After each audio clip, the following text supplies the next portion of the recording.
त्याला तर मी चालले आता गाडीकडे, रस्ता क्रॉस करते सिग्नल.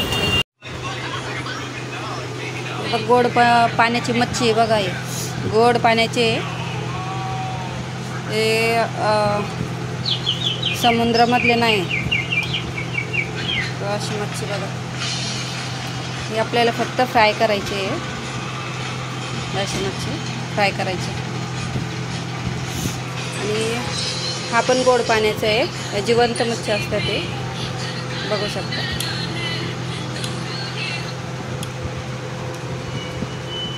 तर हे पण गोड पाण्याचे आहे, पण याला साफ नाही केलं. आता हे आणि हे दोन्ही पण साफ करून घेऊया. साफ करायला काय, याचे पण खवले काढायचे आणि याचे पण खवले काढायचे. हे खवलेवाले मच्छी खायला खूप टेस्टी लागतो